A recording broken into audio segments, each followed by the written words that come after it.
Ghost stories have been creeping across continents for centuries, whispered in the dark, told by candlelight. From icy Himalayan trails to creaky English bedrooms, every culture has its own spirits, some mournful and some out for blood.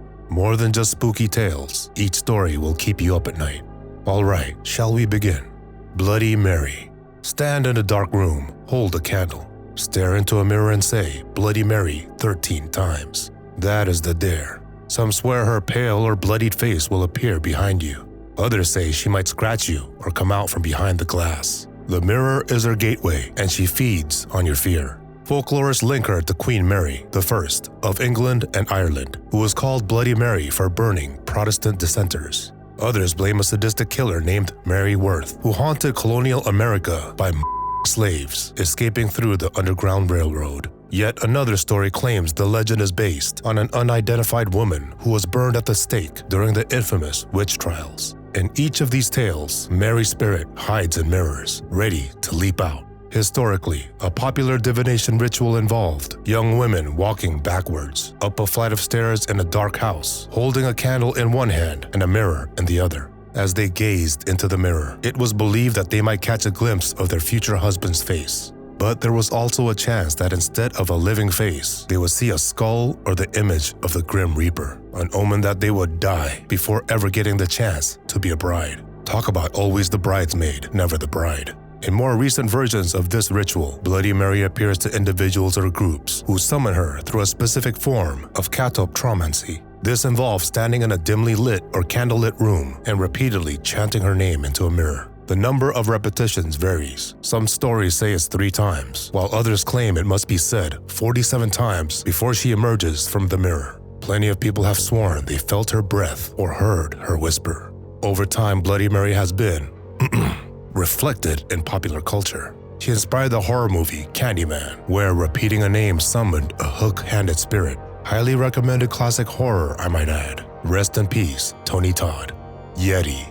High in the Himalayas lives the Yeti, the abominable snowman. Sherpa guides call it Migoi or Mete, bear of the snows in Tibetan. It's a giant, ape-like creature that leaves huge footprints in fresh snow. Local people fear and respect the Yeti. Some say it protects sacred mountains. Others believe it preys on lonely travelers. At night, climbers sometimes hear eerie whistles and swooshes echoing through rocky passes. In 1951, mountaineer Eric Shipton photographed an enormous footprint at 6,000 meters. And a 1977 expedition collected hair samples, supposedly from a Yeti. DNA tests later matched local bearers, but believers held on to the mystery. However, folklorists traced the origin of the Yeti to a combination of factors, including Sherpa folklore and misidentified fauna such as bears or yaks. Stories also speak of wild men who live in mountain peaks, neither fully human nor beast. And across Tibet, Buddhist monks tell of the Yeti as a guardian of the Dharma. Western pop culture embraced the Yeti after the 1921 British Mount Everest reconnaissance expedition. Since then, it has starred in movies, books, and even children's cartoons. That'll help little Timmy sleep. La Llorona. La Llorona, the weeping woman, drifts along rivers and lakes at night. She cries out, "My children!" People say she drowned her own kids in a moment of madness or heartbreak, but grief quickly followed, and in her deep sorrow, she as well. Ever since, she's been known as the Weeping Woman.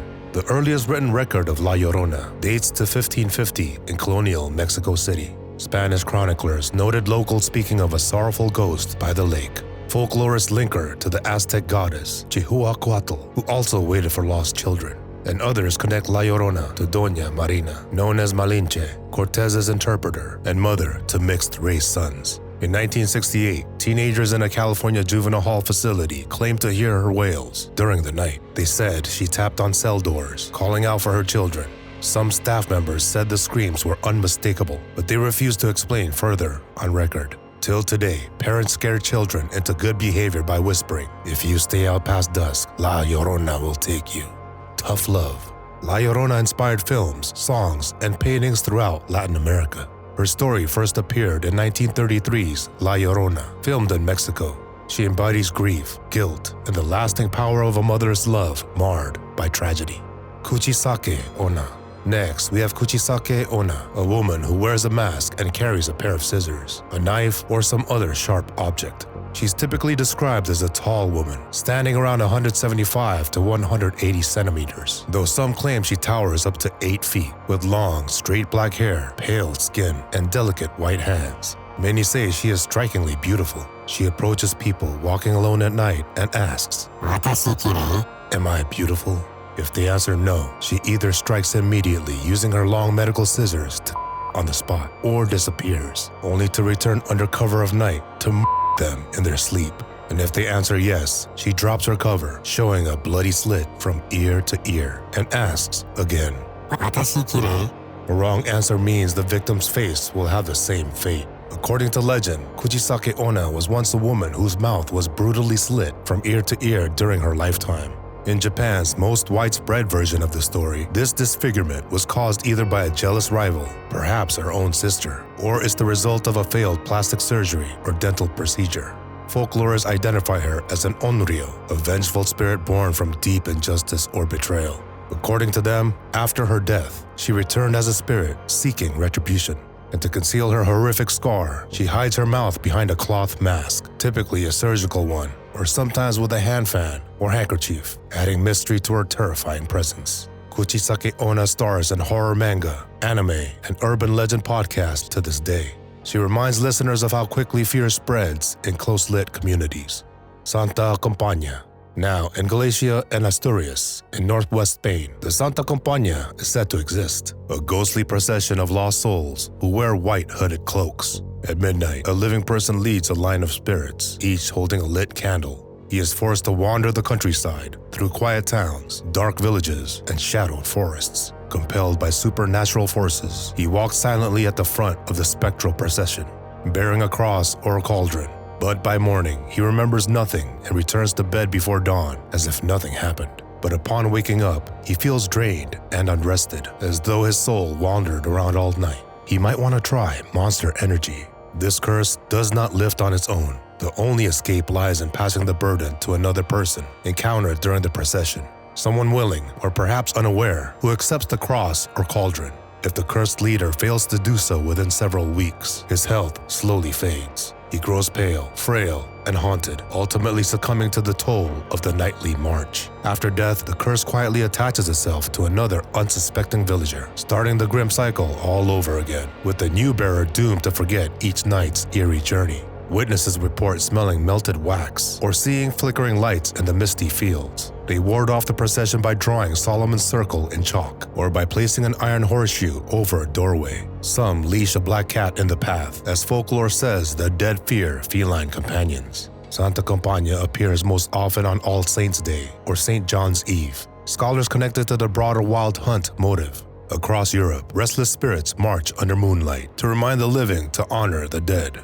Mae Nak Phra Khanong.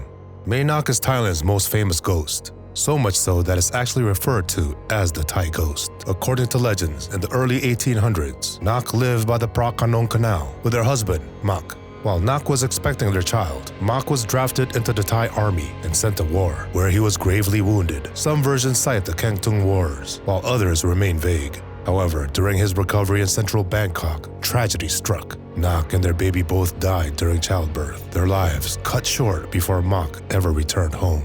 But her spirit stayed, waiting by their wooden house. When Mak returned, he saw her caring for their baby. Neighbors warned him she was a ghost, but love blinded him. One day, while Nak was making nam phrik, she accidentally dropped a lime fruit off the porch. In a rush to retrieve it, her arms stretched far beyond human limits, extending all the way to the ground below. That unnatural movement revealed her ghostly nature, and Mak realized she could not be human and raced to a nearby temple. Eventually, a monk trapped her spirit in a jar and threw it into the canal. The story goes that each time fishermen dredge up the jar, Nak escapes again. Today, her shrine at Wat Mahabut welcomes thousands of visitors a year. Devotees leave flowers, incense, and small replicas of her white cotton dress. Many pray for romantic blessings, good luck, and even exemption from military draft. Mae Nak's story blends devotion, heartbreak, and the power of belief. Pishachas. Next, in Hindu and Buddhist lore, Pishachas are flesh-eating demons. They lurk in cremation grounds and dark forests. Their eyes glow red, veins bulge, and hunger drives them to possess humans, causing madness or illness. Ancient texts warn priests to chant mantras and burn fragrant incense to appease them. The Mahabharata states Brahma created the first Pishacha. Other Puranas claim they sprang from Krodha, the personification of anger, or from Daksha's daughter after a curse. They're often described with glowing red eyes, giving them a terrifying appearance. It is also believed that they speak their own distinct language, known as Paisachi, understood only among their kind. Moreover, in Buddhist iconography, a few Pishachas serve as attendants to Varudaka, one of the 4 heavenly kings. In that role, they shift from being malevolent to protectors of the Dharma. This surprising duality shows how belief can transform fearsome spirits into guardians. Pichal Peri. And lastly, the Pichal Peri, or Churel, is said to roam forests and mountain trails across northern India, Pakistan, and Nepal. Her name means reverse-footed woman. Her appearance is usually described as a woman with long hair covering the face and feet pointing backward. When still alive, she was wronged, either during childbirth or by betrayal. Her feet twist backward in death, a mark of a cursed state. Travelers share chilling tales of a beautiful woman standing beside a remote road at dusk. When approached, she vanishes or reveals her backward feet. At that moment, the unlucky soul is seized by terror and sometimes attacked. In rural Khyber Pakhtunkhwa and Punjab, men returning from seasonal work speak of frantically running after glimpsing her under tall pines. And old women warn that disrespect towards women or pregnant mothers can call on the Churel. To avoid the Pichal Peri, villagers carry thorn-sprinkled clothes, iron nails, or recite sacred verses from the Quran or local mantras. What are your thoughts about these ghosts from foreign lands? Which one creeps you out the most? Share with us your thoughts. Also, if you like this video, share it with your friends and subscribe to Let Me Explain for more spooky content. Thank you for watching.